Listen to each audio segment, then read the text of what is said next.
നമസ്കാരം, good evening. വാർത്താ സന്ധ്യയിലേക്ക് എല്ലാ പ്രേക്ഷകർക്കും സ്വാഗതം. ഞാൻ പ്രജിൻ സി കണ്ണൻ. നോക്കാം വിശദമായ റിപ്പോർട്ടുകൾ. ശബരിമല സ്വർണ്ണക്കൊള്ള കേസിൽ കുറ്റപത്രം വൈകുന്നതിൽ SITക്ക് ഹൈക്കോടതിയുടെ വിമർശനം. പ്രതികൾക്ക് സ്വാഭാവിക ജാമ്യം ലഭിക്കുന്നത് ഗുരുതര വിഷയമെന്ന് ഹൈക്കോടതി സിംഗിൾ ബെഞ്ച് വിമർശിച്ചു. പൊതുജനങ്ങൾക്ക് അന്വേഷണത്തിൽ സംശയം ഉണ്ടാകുമെന്നും കോടതി ചൂണ്ടിക്കാട്ടി. കേസിലെ 12ാം പ്രതിയും സ്മാർട്ട് ക്രിയേഷൻ സിഇഒയുമായ പങ്കജ് ഭണ്ഡാരിയുടെ ജാമ്യഹർജി പരിഗണിക്കുന്ന വേളയിലാണ് ഹൈക്കോടതി സിംഗിൾ ബെഞ്ചിന്റെ വിമർശനം. പ്രതികളെല്ലാവരും ഏറെക്കുറെ ജയിലിൽ 90 ദിവസം പൂർത്തിയാക്കുന്നു. പലർക്കും സ്വാഭാവിക ജാമ്യം ലഭിച്ചു. കുറ്റപത്രം ഉടൻ നൽകിയാൽ പ്രതികൾ സ്വാഭാവിക ജാമ്യത്തിൽ പോകുന്നത് തടയാനാകും. അല്ലാത്തപക്ഷം പൊതുജനങ്ങൾക്ക് അന്വേഷണത്തിൽ സംശയമുണ്ടാകുമെന്ന് ജസ്റ്റിസ് A ബദറുദ്ദീൻ വിമർശിച്ചു. ശബരിമല സ്വർണ്ണക്കൊള്ളയിൽ A പത്മകുമാറിനെതിരെയുള്ള തെളിവ് ശേഖരണത്തിൽ SITക്ക് വീഴ്ച പറ്റിയെന്ന വിവരവും പുറത്തുവന്നു. സ്വർണം ചെമ്പെന്ന് രേഖപ്പെടുത്തിയ മിനിറ്റ്സ് രേഖയുമായി ബന്ധപ്പെട്ട് 3 ദിവസം മുൻപ് മാത്രമാണ് A പത്മകുമാറിന്റെ കൈയക്ഷര പരിശോധനയ്ക്കായി സാമ്പിൾ ശേഖരിച്ചത്. ഇതിനിടെ സ്വർണ്ണക്കൊള്ളയിൽ തന്ത്രി കണ്ഠരര് രാജീവരുടെ കൈയക്ഷര പരിശോധനയ്ക്ക് കൊല്ലം വിജിലൻസ് കോടതിയിൽ SIT അനുമതി തേടി. കേസിൽ തിരുവിതാംകൂർ ദേവസ്വം ബോർഡ് മുൻ പ്രസിഡന്റ് PS പ്രശാന്തിന്റെ മൊഴി വീണ്ടും അന്വേഷണ സംഘം രേഖപ്പെടുത്തി. തിരുവനന്തപുരത്തിനൊപ്പം വിഷ്ണു സുരേഷ്, 24 കൊച്ചി. ശബരിമല സ്വർണ്ണക്കൊള്ളയിൽ നിയമസഭയ്ക്കകത്തും പുറത്തും പ്രതിഷേധവുമായി പ്രതിപക്ഷം.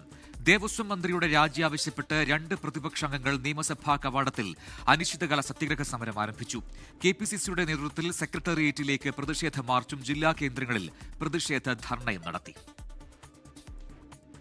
നിയമസഭ ആരംഭിച്ചപ്പോൾ തന്നെ ശബരിമല സ്വർണ്ണക്കൊള്ളയിൽ പ്രതിഷേധവുമായി പ്രതിപക്ഷം. ശബരിമല സ്വർണ്ണക്കൊള്ളയുമായി ബന്ധപ്പെട്ട് ബഹുമാനപ്പെട്ട ദേവസ്വം മന്ത്രി രാജിവെക്കണം എന്ന് ആവശ്യപ്പെട്ടുകൊണ്ടും മുഖ്യമന്ത്രിയുടെ ഓഫീസിന്റെ സമ്മർദ്ദം SITയുടെ മേലെ ഉണ്ടാകരുതെന്നും ആവശ്യപ്പെട്ടുകൊണ്ടുള്ള സമരത്തിലാണ്. സാർ, ഞങ്ങൾ ആ സമരം തുടരുകയാണ്. Karunagappally MLA CR Mahesh, Perinthalmanna MLA Najeeb Kanthapuram എന്നിവർ സഭാ കവാടത്തിൽ സത്യഗ്രഹ സമരം ആരംഭിച്ചു. പ്രതിപക്ഷത്തിന്റെ സമരം സർക്കാരിനെതിരെയല്ല, ഹൈക്കോടതിക്കെതിരെയാണെന്ന് മുഖ്യമന്ത്രി. ഹൈക്കോടതിയാണ് SITയുടെ കാര്യങ്ങൾ നോക്കുന്നതും ആവശ്യമായ നടപടികൾ സ്വീകരിക്കുന്നതും ഇടപെടുന്നതുമൊക്കെ. KPCCയുടെ നേതൃത്വത്തിൽ സെക്രട്ടേറിയറ്റിലേക്ക് നടത്തിയ പ്രതിഷേധത്തിൽ പ്രതിപക്ഷ നേതാവും KPCC അധ്യക്ഷനും ഉൾപ്പെടെയുള്ള നേതാക്കൾ പങ്കെടുത്തു. രൂക്ഷ വിമർശനമാണ് നേതാക്കൾ സർക്കാരിനെതിരെയും മുഖ്യമന്ത്രിക്കെതിരെയും നടത്തിയത്. ജയിൽ കിടക്കുന്ന പത്മകുമാറിനെയും വാസുവിനെയും പിണറായി വിജയനും MV ഗോവിന്ദനും മാർക്സിസ്റ്റ് പാർട്ടിയും സംരക്ഷിക്കുകയാണ്. ജില്ലാ കേന്ദ്രങ്ങളിൽ കളക്ടറേറ്റിലേക്കായിരുന്നു കോൺഗ്രസിന്റെ പ്രതിഷേധ ധർണ.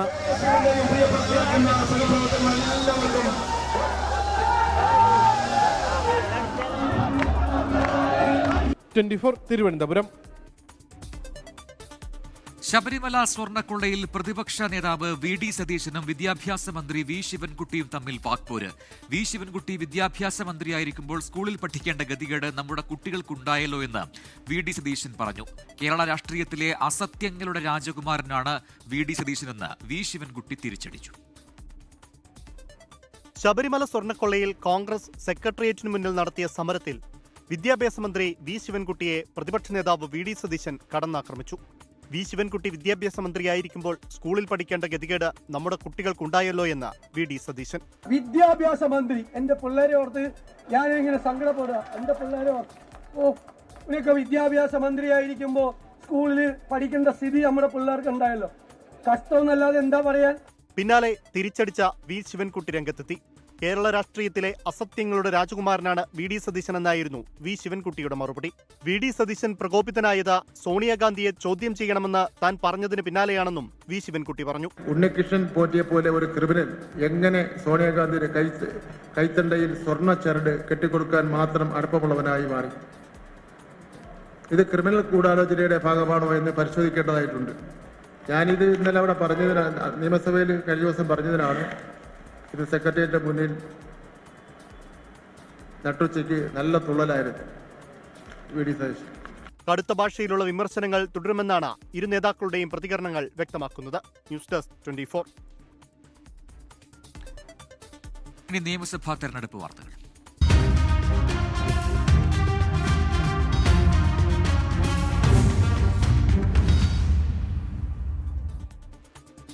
നിയമസഭാ തെരഞ്ഞെടുപ്പിൽ MP-മാർ മത്സരിക്കേണ്ടെന്ന് KPCC തെരഞ്ഞെടുപ്പ് സമിതി യോഗത്തിൽ ഭൂരിപക്ഷ അഭിപ്രായം. സ്ഥാനാർത്ഥി പട്ടിക തയ്യാറാക്കി AICCക്ക് കൈമാറുന്നത് വരെയുള്ള പ്രവർത്തനങ്ങൾക്ക് KPCC പ്രസിഡന്റിനെയും പ്രതിപക്ഷ നേതാവിനെയും തെരഞ്ഞെടുപ്പ് സമിതി യോഗം ചുമതലപ്പെടുത്തി. നിയമസഭാ തെരഞ്ഞെടുപ്പിനുള്ള സ്ഥാനാർത്ഥികളെ കണ്ടെത്തുന്നതിനുള്ള പ്രാരംഭ ചർച്ചകൾക്ക് തുടക്കമിട്ട് കോൺഗ്രസ്. KPCC ആസ്ഥാനമായ ഇന്ദിരാഭവനിൽ ചേർന്ന തെരഞ്ഞെടുപ്പ് സമിതി യോഗത്തിൽ MP-മാർ മത്സരിക്കേണ്ടെന്ന് ഭൂരിപക്ഷ അഭിപ്രായം. MP-മാർ സ്വയം സ്ഥാനാർത്ഥിത്വം പ്രഖ്യാപിക്കേണ്ട, സ്ഥാനാർത്ഥിത്വത്തിനായി പ്രവർത്തിക്കുകയും വേണ്ട, തർക്കങ്ങളില്ലാതെ സ്ഥാനാർത്ഥി നിർണയം പൂർത്തിയാക്കണമെന്നും യോഗത്തിൽ അഭിപ്രായമുയർന്നു. K. സുധാകരൻ, അടൂർ പ്രകാശ്, ബെന്നി ബെഹനാൻ ഉൾപ്പെടെയുള്ള MP-മാർ തെരഞ്ഞെടുപ്പ് സമിതി യോഗത്തിൽ പങ്കെടുത്തെങ്കിലും ആരും എതിരഭിപ്രായം പറഞ്ഞില്ല. ആർക്കെങ്കിലും ഇളവ് നൽകണോ എന്ന കാര്യം അന്തിമമായി തീരുമാനിക്കുക AICC നേതൃത്വമായിരിക്കും. സ്ഥാനാർത്ഥി പട്ടിക തയ്യാറാക്കി AICCക്ക് കൈമാറുന്നത് വരെയുള്ള പ്രവർത്തനങ്ങൾക്ക് KPCC പ്രസിഡന്റിനെയും പ്രതിപക്ഷ നേതാവിനെയും തെരഞ്ഞെടുപ്പ് സമിതി യോഗം ചുമതലപ്പെടുത്തി. തെരഞ്ഞെടുപ്പ് സമിതി അംഗങ്ങൾക്കും പേരുകൾ നിർദ്ദേശിക്കാം. ജില്ലാ നേതൃത്വങ്ങളുമായി പ്രത്യേകം ചർച്ച നടത്തും.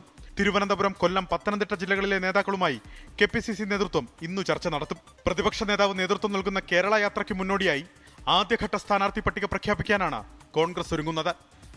അലക്സ് റാം മുഹമ്മദ്, 24, തിരുവനന്തപുരം. നിയമസഭാ തെരഞ്ഞെടുപ്പിൽ സ്ഥാനാർത്ഥിയാകുമെന്ന അഭ്യൂഹങ്ങൾക്കിടെ ക്രൈസ്തവ സഭാ അധ്യക്ഷന്മാരെ നേരിൽ കണ്ട് മുൻ മുഖ്യമന്ത്രി ഉമ്മൻചാണ്ടിയുടെ മകൾ മറിയ ഉമ്മൻ മാർത്തോമ സഭ മെത്രാപ്പൊലീത്തയുമായും കാഞ്ഞിരപ്പള്ളി രൂപതാ മെത്രാനുമായും കൂടിക്കാഴ്ച നടത്തി. കഴിഞ്ഞ ദിവസം കുറവിലങ്ങാട് പള്ളിയിലുമെത്തി വൈദികരെ കണ്ടിരുന്നു. മറിയ ഉമ്മൻ സ്ഥാനാർത്ഥിയാകണമെന്ന് വൈദികർ ആവശ്യപ്പെട്ടതായാണ് സൂചന. ഡോക്ടർ ശശി തരൂർ MP-യുമായി താൻ ചർച്ച നടത്തിയെന്ന വാർത്ത നിഷേധിച്ച് Lulu group chairman MA Yusuf Ali. താൻ വിമാനത്തിൽ ഇരിക്കുമ്പോഴാണ് ചർച്ച നടത്തിയെന്ന വാർത്ത വന്നത്. തെറ്റായ വാർത്ത നൽകരുത്, തനിക്ക് പ്രത്യേക രാഷ്ട്രീയ ലക്ഷ്യങ്ങൾ ഇല്ലെന്നും MA യൂസഫ് അലി പറഞ്ഞു. മുഖ്യമന്ത്രിയെ പ്രശംസിച്ച് നടത്തിയ പ്രസംഗത്തിൽ ആര് വന്നാലും പ്രശംസ അറിയിക്കുമെന്നായിരുന്നു MA യൂസഫ് അലിയുടെ പ്രതികരണം. ഗവൺമെൻറ് പറയാന്ന് വെച്ചിട്ടുണ്ടെങ്കിൽ ഞാൻ ഫ്ലൈറ്റിൽ ഡാവോസിൽ നിന്ന് സൂറിച്ചിൽ വന്നു. ഒരു ദിവസം അവിടുത്തെ ഫുൾ മീറ്റിംഗ് കഴിഞ്ഞു. പിറ്റേ ദിവസം എൻ്റെ ഫ്ലൈറ്റ് വന്ന് ഇവിടെ എത്തുന്നതിന് മുമ്പ് പറഞ്ഞ യൂസഫ് അലി എന്നാണ് ശശി തരൂർ. ഞാൻ അദ്ദേഹത്തെ കണ്ടിട്ടില്ല ഇപ്രാവശ്യം. അദ്ദേഹത്തിൻ്റെ കഴിഞ്ഞ 6 മാസം മുമ്പ് വന്നപ്പോൾ എൻ്റെ വീട്ടിൽ വന്നിരുന്നു, ഞങ്ങൾ കാണാറുണ്ട്. അപ്പോൾ അങ്ങനത്തെ അനാവശ്യമായ ഗോസിപ്പുകൾ ഇവിടെ ഈ ഗൾഫിലുള്ള പത്രക്കാർ ചെയ്യരുത്. NDAയിൽ ചേർന്നതിന് പിന്നിൽ ED ഭീഷണിയുണ്ടെന്ന ആരോപണം തള്ളി 2020 chief coordinator Sabu M. Jacob. കിറ്റക്സിന്റെ ഇടപാടുകളെല്ലാം സുതാര്യമാണ്. ED നൽകിയ നോട്ടീസിന് കൃത്യമായ മറുപടി നൽകി. നിയമലംഘനം തെളിഞ്ഞാൽ സ്ഥാപനം എഴുതിത്തരാമെന്നും തെറ്റായ വാർത്ത പ്രചരിപ്പിച്ച ചാനലിനെതിരെ നിയമ നടപടി എടുക്കുമെന്നും സാബു M. ജേക്കബ് പറഞ്ഞു. ED അല്ല, ഇൻകം ടാക്സ് അല്ല, കസ്റ്റംസ് അല്ല, ഇങ്ങനെ അനേക നോട്ടീസുകൾ വരും ഒരു കമ്പനി പ്രവർത്തിക്കുമ്പോൾ. അപ്പോൾ അതൊരു വലിയൊരു കാര്യമായിട്ടാണ് കൊണ്ടുവരുന്നത്. അതെന്തിനാണ് അയച്ചത്, എന്ത് കാര്യമാണ്, അവർക്കത് കൊടുത്തു. അവർക്ക് ആവശ്യപ്പെട്ട ഡോക്യുമെൻറ്റ്സ് പൂർണ്ണമായിട്ടും കൊടുത്തു. $1 പോലും കിട്ടായികയില്ല. കാരണം ഇവിടെ നിന്ന് ഞാൻ പറഞ്ഞല്ലോ 33 വർഷം ഈ ഫാക്ടറി പ്രവർത്തിച്ചിട്ട് ഇതുവരെ ഒരു നിയമലംഘനത്തിന്, ഒരു സാമ്പത്തിക തിരിമറിക്ക് ഒരു പെനാൽറ്റിയോ ഒരു നടപടിയോ ഇതുവരെ ഈ കമ്പനിയുടെ മേലെ ഉണ്ടായിട്ടില്ല. ഞാൻ $1 വിദേശ ചട്ടലംഘനം നടത്തിയിട്ടെന്ന് നിങ്ങൾ തെളിയിക്ക്. ഏതെങ്കിലും നിയമം ലംഘിച്ചിട്ടുണ്ടെന്ന് നിങ്ങൾ തെളിയിക്ക്. ഞാൻ ഈ പരിപാടി ഉപേക്ഷിച്ച് ആ കമ്പനി എഴുതി തരാം നിങ്ങൾക്ക്. ഇതുപോലെയുള്ള വ്യാജ പ്രസ്താവനകൾ തുടരുന്ന ചാനലിന് നാളെ 10 മണിക്കുള്ളിൽ നോട്ടീസ് ഇഷ്യൂ ചെയ്യും. നടപടി ഞങ്ങൾ സ്വീകരിക്കും. മുൻ മുഖ്യമന്ത്രി VS അച്യുതാനന്ദന് മരണാനന്തര ബഹുമതിയായി ലഭിച്ച പത്മവിഭൂഷൺ സ്വീകരിക്കുന്നതിൽ CPIM-ൽ ആശയക്കുഴപ്പം. VS ജീവിച്ചിരുന്നെങ്കിൽ അവാർഡ് സ്വീകരിക്കുന്ന രീതിയില്ല എന്ന് പറയുമായിരുന്നുവെന്ന് ജനറൽ സെക്രട്ടറി MA ബേബി പറഞ്ഞു. കുടുംബത്തിന്റെ നിലപാടിനൊപ്പമാണ് പാർട്ടി എന്നാണ് സംസ്ഥാന സെക്രട്ടറി MV ഗോവിന്ദൻ നേരത്തെ പറഞ്ഞത്. പാർട്ടി നിർദ്ദേശമനുസരിച്ച് തീരുമാനമെന്ന് VS-ന്റെ മകൻ VA അരുൺകുമാറും വ്യക്തമാക്കി. കേന്ദ്ര സർക്കാർ VS അച്യുതാനന്ദന് പത്മവിഭൂഷൺ പുരസ്കാരം പ്രഖ്യാപിച്ചതു മുതൽ CPIM-നുള്ള ആശയക്കുഴപ്പമാണ് ഇപ്പോഴും തുടരുന്നത്. പത്മ പുരസ്കാരം സ്വീകരിക്കുന്നതിൽ VS അച്യുതാനന്ദന്റെ കുടുംബത്തിന്റെ നിലപാടിനൊപ്പം പാർട്ടി നിൽക്കുമെന്നാണ് CPIM സംസ്ഥാന സെക്രട്ടറി MV ഗോവിന്ദൻ അന്ന് പറഞ്ഞത്. CPIM-ന്റെ മറ്റ് നേതാക്കൾ പത്മ പുരസ്കാരം വേണ്ടെന്ന് വെച്ചത് അവരുടെ വ്യക്തിപരമായ തീരുമാനമാണെന്നും VS ജീവിച്ചിരിപ്പില്ലാത്തതിനാൽ കുടുംബത്തിന്റെ നിലപാടിനൊപ്പമാണെന്നും പാർട്ടി സംസ്ഥാന സെക്രട്ടറി വിശദീകരിച്ചിരുന്നു. VS-ന്റെ കുടുംബം അത് സന്തോഷത്തോടെ സ്വീകരിച്ചിട്ടുണ്ട്. ഞങ്ങളെ സംബന്ധിച്ചിടത്തോളം പാർട്ടി എന്ന രീതിയിൽ ഇവിടെ ആധികാരികമായിട്ടുള്ളത് കുടുംബമാണ്. കുടുംബത്തിന്റെ സന്തോഷത്തോടെയുള്ള സ്വീകരണത്തെ ഞങ്ങൾ അംഗീകരിക്കുകയാണ് ചെയ്യുന്നത്. കുടുംബത്തിന്റെ സന്തോഷത്തോടൊപ്പം ഞങ്ങളും അവ സന്തോഷത്തിൽ പങ്കുചേരുക. എന്നാൽ VS അച്യുതാനന്ദൻ ജീവിച്ചിരുന്നെങ്കിൽ പത്മവിഭൂഷൺ അവാർഡ് സ്വീകരിക്കുന്ന രീതിയില്ല എന്ന് പറയുമായിരുന്നുവെന്ന് party general secretary MA baby പറഞ്ഞു. പുരസ്കാരം സ്വീകരിക്കുന്നതിൽ തീരുമാനം ജനറൽ സെക്രട്ടറി കുടുംബത്തിന് വിട്ടു. VS ജീവിച്ചിരുന്നെങ്കിൽ എന്ത് ചെയ്യുമായിരുന്നു? തന്നെ തെരഞ്ഞെടുത്തതിന് നന്ദി പറഞ്ഞിട്ട് പക്ഷേ ഞങ്ങളിങ്ങനെ ഒരു അവാർഡ് സ്വീകരിക്കുന്ന രീതിയില്ല എന്ന് VS പറയുമായിരുന്നു. അതിനി വാങ്ങണോ വേണ്ടയോ എന്നുള്ള രണ്ടാമത്തെ ഭാഗമുണ്ട്. ആ രണ്ടാമത്തെ ഭാഗം എന്ത് വേണമെന്നുള്ളത് കുടുംബം ആലോചിച്ച് തീരുമാനിക്കേണ്ടതാണ്.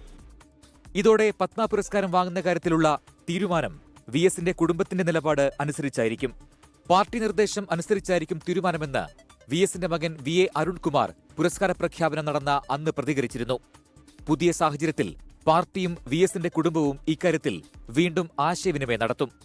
അതിനിടെ SNDP യോഗം ജനറൽ സെക്രട്ടറി വെള്ളാപ്പള്ളി നടേശന് പത്മഭൂഷൺ പുരസ്കാരം നൽകിയ കേന്ദ്ര സർക്കാർ തീരുമാനം പിൻവലിക്കണമെന്നാവശ്യപ്പെട്ട് രാഷ്ട്രപതിക്ക് നിവേദനം നൽകി. Save university campaign committee chairman RS ശശികുമാറാണ് നിവേദനം നൽകിയത്. News desk 24. നിർണായക വ്യാപാര കരാറിൽ ഒപ്പുവെച്ച് ഇന്ത്യയും യൂറോപ്യൻ യൂണിയനും. ഡൽഹിയിലെ ഉച്ചകോടിക്ക് ശേഷമാണ് വ്യാപാര സുരക്ഷാ കരാറുകളിൽ ഇരു കക്ഷികളും ഒപ്പുവെച്ചത്. പുതുയുഗത്തിന് തുടക്കമെന്നായിരുന്നു പ്രധാനമന്ത്രി നരേന്ദ്രമോദിയുടെ പ്രതികരണം. ചരിത്ര മുഹൂർത്തമെന്ന് യൂറോപ്യൻ യൂണിയൻ നേതാക്കളും പറഞ്ഞു. 2 പതിറ്റാണ്ടോളം നീണ്ട ചർച്ചകൾക്ക് ശേഷമാണ് ഇന്ത്യയും യൂറോപ്യൻ യൂണിയനും ഉഭയകക്ഷി കരാറിൽ ഒപ്പുവെക്കുന്നത്. അടുത്ത കാലത്ത് ഇരു കക്ഷികൾക്കിടയിൽ പ്രഖ്യാപിക്കപ്പെട്ട സുപ്രധാന കരാറാണിത്. ഇന്ത്യയിൽ നിന്ന് യൂറോപ്യൻ യൂണിയനിലേക്ക് കയറ്റുമതി ചെയ്യുന്ന 99% ഉൽപ്പന്നങ്ങൾക്കും തീരുവയിൽ ഇളവ് നൽകും. യൂറോപ്യൻ യൂണിയനിൽ നിന്ന് ഇറക്കുമതി ചെയ്യുന്ന ഉൽപ്പന്നങ്ങൾക്ക് ഇന്ത്യയും തീരുവ ഇളവ് നൽകും. സ്വതന്ത്ര വ്യാപാര കരാർ ഒപ്പിട്ടതോടെ പുതിയ യുഗത്തിന് തുടക്കമായെന്ന് പ്രധാനമന്ത്രി നരേന്ദ്രമോദി. आज भारत ने अपने इतिहास का अब तक का सबसे बड़ा फ्री ट्रेड एग्रीमेंट संपन्न किया है. മദർ ഓഫ് ഓൾ ഡീൽസ് യാഥാർത്ഥ്യമായെന്ന് European commission president Ursula von der Leyen. We did it. We delivered the mother of all deals. This trade will integrate further our supply chain and strengthen our joint manufacturing power. It will cut up to 4 billion euros in annual tariffs for exporters of all sizes. And it will create good jobs for millions of workers. പ്രതിരോധ രംഗത്ത് തന്ത്രപ്രധാന സഹകരണമാണ് ഇന്ത്യയും European യൂണിയനും ലക്ഷ്യമിടുന്നത്. 27 രാജ്യങ്ങളടങ്ങുന്നതാണ് European union. കരാർ ഇന്ത്യയുടെ 1.4 billion ജനങ്ങൾക്കും യൂറോപ്യൻ രാജ്യങ്ങളിലെ കോടിക്കണക്കിന് ആളുകൾക്കും വലിയ അവസരങ്ങളുണ്ടാക്കും. വസ്ത്രം, രത്നങ്ങൾ, ആഭരണങ്ങൾ, തുകലുൽപ്പന്നങ്ങൾ തുടങ്ങിയ മേഖലകളെ ശക്തിപ്പെടുത്തും. ഇതോടെ ഇരു രാജ്യങ്ങൾക്കുമിടയിലെ വ്യാപാരബന്ധം കൂടുതൽ ശക്തമാകുമെന്നാണ് പ്രതീക്ഷ. അതിനിടെ കരാറിലൊപ്പിട്ട യൂറോപ്യൻ യൂണിയനെതിരെ അമേരിക്ക രംഗത്തെത്തി. ഇന്ത്യയുമായി കരാറിലെത്തുന്നത് വഴി റഷ്യയ്ക്ക് സഹായം നൽകുന്നുവെന്നാണ് വിമർശനം. News desk 24. Welcome back. വാർത്താ സന്ധ്യ തുടരുന്നു. പയ്യന്നൂർ ഫണ്ട് തട്ടിപ്പ് വിഷയം ഉന്നയിക്കാൻ അനുവദിക്കാത്തതിൽ പ്രതിഷേധിച്ച് പ്രതിപക്ഷം നിയമസഭ ബഹിഷ്കരിച്ചു. CPIM പ്രതിരോധത്തിലായതുകൊണ്ടാണ് അടിയന്തര പ്രമേയ നോട്ടീസ് നിരാകരിച്ചതെന്ന് പ്രതിപക്ഷ നേതാവ് കുറ്റപ്പെടുത്തി. സ്പീക്കർ അനീതിയാണ് കാട്ടിയതെന്നും പ്രതിപക്ഷ നേതാവ് പറഞ്ഞു. അടിയന്തര പ്രാധാന്യമുള്ള വിഷയം അല്ലാത്തതുകൊണ്ടാണ് നോട്ടീസിന് അനുമതി നൽകാത്തത് എന്നാണ് സ്പീക്കറുടെ വിശദീകരണം. രക്തസാക്ഷി ഫണ്ട് വെട്ടിപ്പ് നേരിട്ട് അടിയന്തര പ്രമേയ നോട്ടീസിനെ വിഷയമാക്കിയാൽ അനുമതി കിട്ടില്ലെന്ന് മനസ്സിലാക്കി പ്രതിപക്ഷം തന്ത്രപരമായ നീക്കമാണ് നടത്തിയത്. ഫണ്ട് വെട്ടിപ്പിനെതിരെ പയ്യന്നൂർ MLAയുടെ ഓഫീസിലേക്ക് മാർച്ച് നടത്തിയ കോൺഗ്രസ് പ്രവർത്തകരെ മർദ്ദിച്ചത് ചർച്ച ചെയ്യണമെന്നായിരുന്നു റൂൾ 50 പ്രകാരമുള്ള നോട്ടീസിലെ ആവശ്യം. എന്നാൽ അതും സ്പീക്കർ നിരാകരിച്ചു. പയ്യന്നൂരിൽ പ്രതിഷേധം നടത്തിയ കോൺഗ്രസ് പ്രവർത്തകരെ CPM പ്രവർത്തകർ മർദ്ദിച്ചു, പരിക്കേൽപ്പിച്ചു എന്ന് പറയപ്പെടുന്ന സംഭവത്തെ സംബന്ധിച്ചാണ്. ചട്ടം 50 പ്രകാരം സഭാ നടപടികൾ നിർത്തിവെച്ച് ചർച്ച ചെയ്യാൻ പര്യാപ്തമായ അടിയന്തര പ്രാധാന്യമില്ലാത്തതിനാൽ പ്രസ്തുത നോട്ടീസ് പരിഗണിക്കുവാൻ നിർവാഹമില്ലെന്ന് അറിയിക്കുന്നു. നോട്ടീസ് തള്ളിയതോടെ പ്രതിപക്ഷം പ്രതിഷേധവുമായി എഴുന്നേറ്റു. അവിടേക്ക് മാർച്ച് നടക്കുന്ന ആളുകളെ പുറകിൽ നിന്ന് വന്ന് സ്ത്രീകളടക്കമുള്ള ആളുകളെ കുറുവടികളുമായി ആക്രമിച്ച് നിരവധി പേര് ആശുപത്രിയിൽ കിടക്കുകയും ഇവരെയെല്ലാം കൊന്നൊടുക്കുമെന്ന് CPM നേതാക്കൾ പ്രഖ്യാപിക്കുകയും ചെയ്യുന്ന ഗൗരവതരമായ ഒരു വിഷയം ഈ സഭയിലല്ലാതെ പിന്നെ എവിടെ പോയി പറയും? ഈ സഭ സമർപ്പിക്കുമ്പോൾ അന്ന് എന്തിന്റെ അടിസ്ഥാനത്തിലാണ്, ഏത് പ്രൊവിഷന്റെ അടിസ്ഥാനത്തിലാണ് ഇതിനകത്ത് അടിയന്തര പ്രാധാന്യമില്ലെന്ന് പറഞ്ഞത്? പ്ലക്കാർഡുകളും മുദ്രാവാക്യം വിളികളുമായി സഭയുടെ നടുത്തളത്തിലേക്ക് ഇറങ്ങിയ പ്രതിപക്ഷം വൻ പ്രതിഷേധമുയർത്തി. പ്രതിഷേധം അവഗണിച്ചും നടപടികൾ മുന്നോട്ട് കൊണ്ടുപോകാനായിരുന്നു സ്പീക്കറുടെ ശ്രമം. ഒടുവിൽ പ്രതിപക്ഷം സഭ ബഹിഷ്കരിച്ച് പുറത്തിറങ്ങി. CPMഉം മുഖ്യമന്ത്രിയും പ്രതിരോധത്തിലാകുമെന്ന് ബോധ്യം വന്നതിനെ തുടർന്നാണ് സ്പീക്കറെ ഉപയോഗിച്ചത് ചെയ്തത്. അനീതിയാണ് സ്പീക്കർ ചെയ്തത്. നിയമവിരുദ്ധ റൂൾസ് ഓഫ് പ്രൊസീജിയറിന് വിരുദ്ധമായിട്ടാണ് ചെയ്തത്. രക്തസാക്ഷി ഫണ്ട് തട്ടിപ്പ് വെളിപ്പെടുത്തിയ വി കുഞ്ഞികൃഷ്ണന്റെ ജീവന് ഭീഷണിയുണ്ടെന്നും സർക്കാർ സംരക്ഷണം നൽകണമെന്നും പ്രതിപക്ഷ നേതാവ് ആവശ്യപ്പെട്ടു. കുഞ്ഞികൃഷ്ണന് UDF പിന്തുണ നൽകുമെന്നും അദ്ദേഹം വ്യക്തമാക്കി. 24 തിരുവനന്തപുരം. തിരുവനന്തപുരം വിളപ്പിൽശാല സർക്കാർ ആശുപത്രിക്കെതിരായ ചികിത്സാ നിഷേധ പരാതിയിൽ ആശുപത്രിക്ക് വീഴ്ച സംഭവിച്ചിട്ടില്ലെന്ന് ആരോഗ്യവകുപ്പ്. ആരോഗ്യവകുപ്പിനെ താറടിച്ചു കാണിക്കാൻ ശ്രമം നടക്കുകയാണെന്ന് ആരോഗ്യമന്ത്രി വീണ ജോർജ് നിയമസഭയിൽ പറഞ്ഞു. തിരുവനന്തപുരം മലയൻകീഴിൽ വീണ ജോർജിനെ യൂത്ത് കോൺഗ്രസ് പ്രവർത്തകർ കരിങ്കൊടി കാണിച്ചു. ബിസ്മീറിന് വിളപ്പിൽശാല സർക്കാർ ആശുപത്രി ചികിത്സ നിഷേധിച്ചിട്ടില്ലെന്നാണ് ജില്ലാ മെഡിക്കൽ ഓഫീസർ ആരോഗ്യവകുപ്പ് ഡയറക്ടർക്ക് കൈമാറിയ റിപ്പോർട്ടിൽ പറയുന്നത്. ഓക്സിജൻ നൽകിയാണ് മെഡിക്കൽ കോളേജിലേക്ക് രോഗിയെ അയച്ചതെന്നും റിപ്പോർട്ടിൽ പറയുന്നു. ആരോഗ്യവകുപ്പ് ഡയറക്ടർ ആരോഗ്യമന്ത്രി വീണ ജോർജിന് റിപ്പോർട്ട് കൈമാറും. ജില്ലാ മെഡിക്കൽ ഓഫീസർ, അഡീഷണൽ ജില്ലാ മെഡിക്കൽ ഓഫീസർ എന്നിവർ അടങ്ങിയ സംഘത്തിന്റെ അന്വേഷണ റിപ്പോർട്ട് ക്രോഡീകരിച്ചാണ് ആരോഗ്യവകുപ്പ് ഡയറക്ടർക്ക് സമർപ്പിച്ചത്. വിളപ്പിൽശാല ആരോഗ്യ കേന്ദ്രത്തിലെത്തി ജീവനക്കാരുടെ മൊഴി രേഖപ്പെടുത്തിയിരുന്നു. നിർണായക CCTV ദൃശ്യങ്ങൾ പുറത്തു വന്നതിന് പിന്നാലെയാണ് ആരോഗ്യമന്ത്രി വീണ ജോർജ് അന്വേഷണം പ്രഖ്യാപിച്ചത്. ആരോഗ്യമേഖലയെ തകർക്കാൻ ശ്രമമെന്ന് വീണ ജോർജ് നിയമസഭയിൽ പറഞ്ഞു. സർ, കേരളത്തിന്റെ ആരോഗ്യ മേഖലയെ വളരെ ആസൂത്രിതമായി ആക്രമിക്കുന്നതിന് വേണ്ടി, കരുതേച്ച് കാണിക്കുന്നതിന് വേണ്ടിയിട്ടുള്ള ശ്രമങ്ങളുടെ ഭാഗമാണ് ഇത്. പക്ഷേ സാർ, ഇതിൽ ഒരു കാര്യമുണ്ട്. ഇത് സാധാരണ ജനങ്ങൾക്ക് പ്രാപ്യമായിട്ടുള്ള ചികിത്സ സൗജന്യമായി നൽകുന്നതിനാണ് ശ്രമിക്കുന്നത്. വീഴ്ച വരുത്തിയവർക്കെതിരെ നടപടിയും അന്വേഷണവും കാര്യക്ഷമമാക്കണമെന്നാവശ്യപ്പെട്ട് മരിച്ച ബിസ്മീറിന്റെ കുടുംബം ഗവർണർക്ക് പരാതി നൽകി. അതേസമയം ആരോഗ്യമന്ത്രി വീണ ജോർജിനെ തിരുവനന്തപുരം മലയൻകീഴിൽ വെച്ച് യൂത്ത് കോൺഗ്രസ് പ്രവർത്തകർ കരിങ്കൊടി കാണിച്ചു. 24 തിരുവനന്തപുരം. Welcome back. വാർത്താ സന്ധ്യ അവസാന ഘട്ടത്തിലേക്ക് നോക്കാം ചില വാർത്തകൾ ചുരുക്കത്തിൽ. ശബരിമല സ്വർണ്ണക്കൊള്ളയിൽ ആന്റോ ആന്റണി MPക്കെതിരെ ആരോപണവുമായി CPIM സംസ്ഥാന കമ്മിറ്റി അംഗം KP ഉദയഭാനു. തിരുവല്ലയിലെ സ്വകാര്യ ധനകാര്യ സ്ഥാപനവുമായി ബന്ധപ്പെട്ട ആന്റോ ആന്റണിയുടെ ഇടപാടുകൾ പരിശോധിക്കണമെന്നാവശ്യം. മറുപടി അർഹിക്കാത്ത ആരോപണമെന്ന് ആന്റോ ആന്റണി.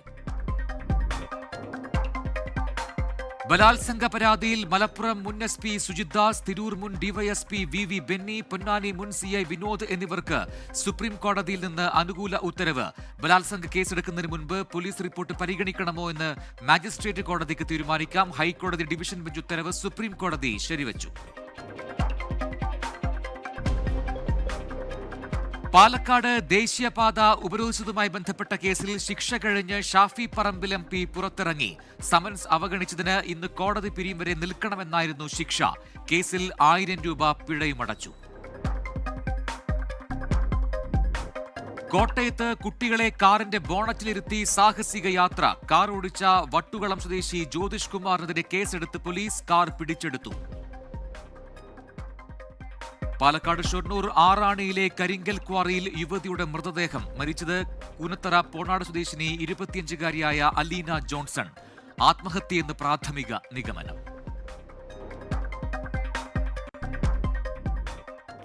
ഇതോടെ വാർത്താ സന്ധ്യ പൂർത്തിയാവുന്നു. ഇനി പൊതുജനം കഴുതലസാർ എന്ന പരിപാടിയുമായി B ദിലീപ് കുമാർ ചേരും പ്രേക്ഷകർക്കൊപ്പം. നമസ്കാരം.